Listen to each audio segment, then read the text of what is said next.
What you've got first is you've got Bread and Roses, directed by Sahra Mani. And this is in Kabul. It takes place in Kabul mostly a couple years ago, but generally after the fall of Afghanistan, or specifically Kabul, to the Taliban, where the Taliban has retaken power.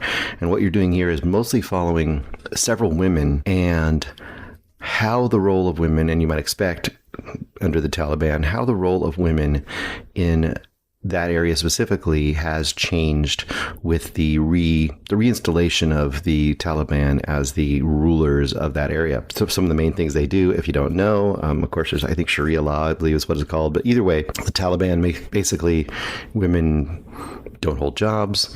Women, of course, are covered. A lot of times they have things like women can't go out in public alone without a man. They are not supposed to be getting educated other than learning things like how to sew. So pretty restrictive, and you've got to imagine there's a whole bunch of people here in this area who have had other types of lives and all of a sudden are supposed to change to this sort of life. And even if they may be devout Islamic followers, they are not followers of the teachings necessarily of the Taliban. And in fact, several of the people in here make a point that they do not consider the Taliban's ways to be Islamic necessarily, as much as they are just a restrictive political system. So the main person you follow a few people. Boy, I've got her name down here. It's Dr. Sahra Mani. There are a couple other people. There's another woman that we follow there's one woman we follow who basically early on finds a way, and even though it's hard for her, she finds a way and she gets out of Afghanistan and she ends up going to Pakistan. And she's kind of essentially in like not a refugee camp per se, but she's essentially adrift. And she's constantly worried about the women that are left behind. And she's not living well and in a great situation where she is currently. And she's really, really sad to not be in her homeland, and just kind of getting the feeling for that, almost that refugee experience, especially something that's a forced refugee of sorts. So you follow her story, but I think even more interestingly is the story I said of the doctor, Zara, and she stays in Afghanistan. She is a dentist, and she's also pretty quickly becomes kind of an activist and an organizer of women who are, kind of fighting for their rights in Afghanistan. You see her in her dentist office holding meetings, because basically her dentist office, she's not allowed to be a dentist anymore for, officially, even though she does do a little bit still. She can't really do it safely, and she can't do it officially.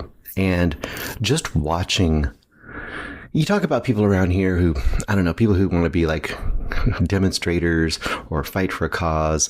But when you see it in a situation like this, where a person is going out and doing a demonstration that literally might lead to their arrest and or torture and or death, then you see the people in like this kind of a movie doing that, and you're like, wow, there's a level of bravery far above and beyond what you normally see in American activist dissident groups. I'm not saying that the activists and dissidents in America aren't, really devout in what they believe and aren't willing to, put themselves on the line, and it can't get more dangerous as time goes on even. I'm just saying, to see it in action in a place like Afghanistan can really give you an impact of what they're up for.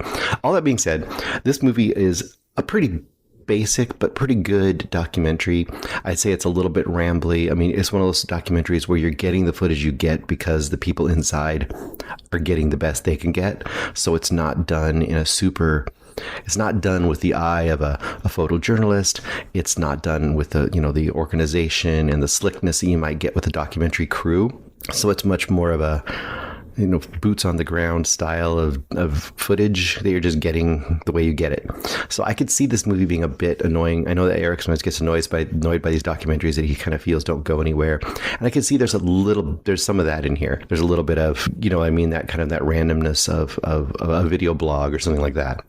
All that being said, I think there's enough, and there's, what they're getting and what you're seeing in the day-to-day life here is impactful enough that is definitely worth checking out. And I would probably go 3.5 on this one. Once again, if we could get a little more access, a little more like a crew in there that knew how to get into these places and really get some of the footage that we want to see, it would be amazing. But what you do get as far as the people is pretty great in this.